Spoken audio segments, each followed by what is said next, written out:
আবু লাহাব নামটি শুনলে ইসলামী ইতিহাসে এক ভয়ঙ্কর প্রতীক মনে আসে। রাসূলুল্লাহ সাল্লাল্লাহু আলাইহি সাল্লামের আপন চাচা, কুরাইশের একজন অভিজাত নেতা, ব্যবসায়ী এবং প্রভাবশালী ব্যক্তি হয়েও তার চরিত্র ছিল অহংকারী, ঈর্ষা ও বিদ্বেষে পরিপূর্ণ। তার প্রকৃত নাম ছিল আব্দুল উজ্জা ইবনে আব্দুল মুত্তালিব, আর তার লালচে উজ্জ্বল গাত্রবর্ণের কারণে তাকে ডাকা হতো আবু লাহাব, অর্থাৎ অগ্নিশিখার মানুষ তথা আগুনের পিতা। নবী করিম সাল্লাল্লাহু আলাইহি সাল্লামের দুই কন্যা রুকাইয়া রাদিয়াল্লাহু তাআলা আন ও উম্মে কুলসুম রাদিয়াল্লাহু তাআলা আন ছিল আবু লাহাবের দুই পুত্রের স্ত্রী, অর্থাৎ নবী করিম সাল্লাল্লাহু আলাইহি সাল্লাম এবং আবু লাহাবের মধ্যে আত্মীয়তার বন্ধন ছিল, কিন্তু সেই সম্পর্ক ভালোবাসার নয়।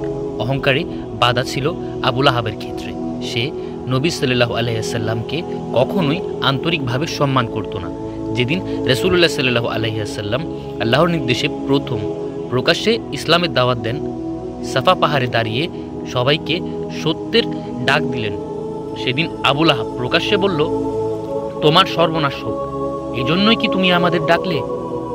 তার এই অভদ্র প্রতিক্রিয়ার জবাব আসে আসমান থেকে। নাজিল হয় সূরা লাহাব, যেখানে স্পষ্ট আল্লাহ সুবহানাহু ওয়া তাআলা ঘোষণা করেন আবু লাহাব ধ্বংসপ্রাপ্ত, সে লেলিহান আগুনে প্রবেশ করবে। এই সূরায় জানিয়ে দেয় তার পরিণতি নির্ধারিত। একটি মানুষকে নিয়ে কোরআনে এমন সরাসরি ঘোষণা আর কারো ক্ষেত্রেই নেই। এরপর আবু লাহাব হয়ে ওঠে ইসলামের প্রথম ও অন্যতম বড় শত্রু। নবী করিম সাল্লাল্লাহু আলাইহি সাল্লাম যেখানেই যেতেন, ওকাজের রাজা, মিনারার ময়দান, আবু লাহাব সেখানে গিয়ে জনতাকে বলতো, এ মানুষটি জাদুকর, পাগল, আর তোমরা তাকে কখনোই অনুসরণ করো না। সে রাসূলুল্লাহ সাল্লাল্লাহু আলাইহি সাল্লামকে ব্যঙ্গ করত, দাওয়াতকে বাধা দিত, লোকদের বিভ্রান্ত করত।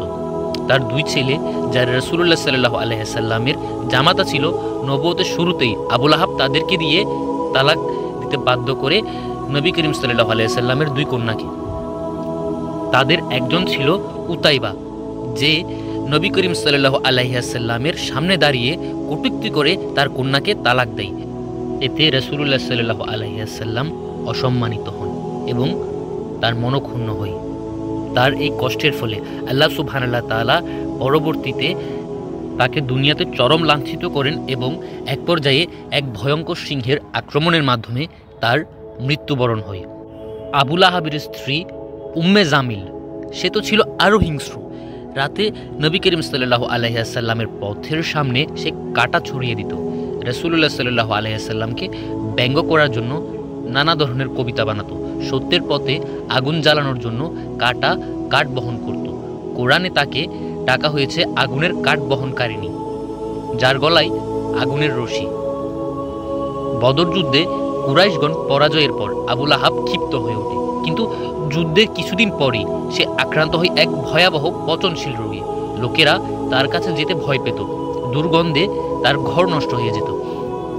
অবশেষে সে মারা গেল। তার পরিবারের কেউই তার লাশটি স্পর্শ পর্যন্ত করতে আসেনি। কয়েকজন লোক ঠিক করে লাঠি দ্বারা ঠেলে ঠেলে তার লাশটি একটি গর্তে ফেলে দেওয়া হয়। দূর থেকে মাটি ছুঁড়ে দিয়ে সেই গর্তটি ঢেকে দেওয়া হয়। এক জমকালো জীবনের ভয়াবহ সমাপ্তি ঘটল এভাবেই। এক শত্রুর হলো উপযুক্ত পরিণতি।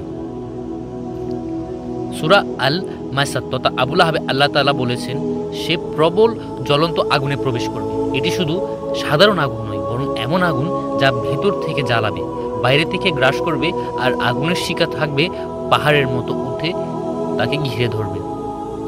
তার নিজের নাম লাহাব তথা অগ্নিশিখা এর মতো মিল রেখে আল্লাহ তাকে প্রকৃত লাহাব বা লেলিহান শিখা আগুনে নিক্ষেপ করবেন। তাফসীরকারীগণ বলেন, জাহান্নামের আগুন মানুষকে পুড়িয়ে ছাই করবে না। চামড়া পুড়ে গেলে নতুন চামড়া সৃষ্টি হবে, নতুন চামড়া আবার পুড়বে, এভাবে চিরদিন চলবে। আর এটাই আবু লাহাবের নিরবিচ্ছিন্ন দহন। সে সম্পদ দিয়ে রাসূলুল্লাহ সাল্লাল্লাহু আলাইহি সাল্লামের বিরোধিতা করত। তাই কোরআনে ঘোষণা এসেছে, তার ধন সম্পদ ও উপার্জন তার কোনো উপকারই আসবে না।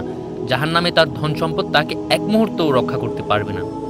সহিহ বুখারীর বর্ণনায় আবু লাহাবের শাস্তি সোমবার কিছুটা লাঘব হয়, এ ধরনের বর্ণনা এসেছে। কারণ রাসূল পাক সাল্লাল্লাহু আলাইহি ওয়াসাল্লাম যেদিন জন্মগ্রহণ করেন সেদিনটি ছিল সোমবার। আর রাসূল পাক সাল্লাল্লাহু আলাইহি ওয়াসাল্লামের জন্মগ্রহণের কথা শুনে আবু লাহাব তার এক দাসী যার নাম ছিল সুয়াইবা তাকে তার একটি আঙ্গুলের ইশারা দিয়ে মুক্ত করে দিয়েছিলেন।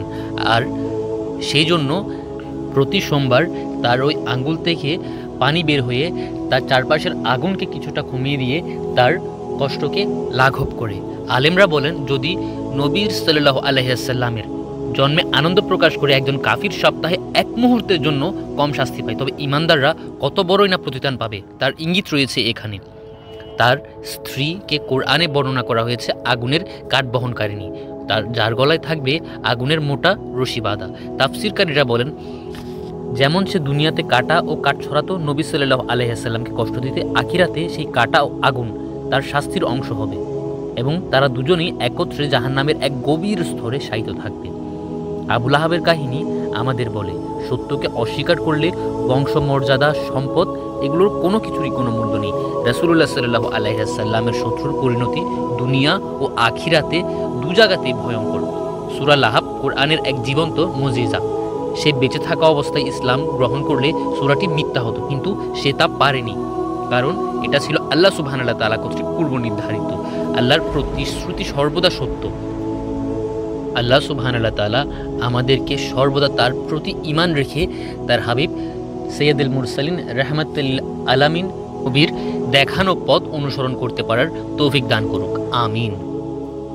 আমাদের ভিডিওটি ভালো লাগলে তা লাইক, কমেন্ট এবং শেয়ার করুন। আর রোজ এরকম নতুন নতুন ইসলামিক সত্যি কাহিনীগুলো জানতে চাইলে আমাদের ইউটিউব চ্যানেলটি সাবস্ক্রাইব করুন এবং ফেসবুক পেজটি ফলো করুন।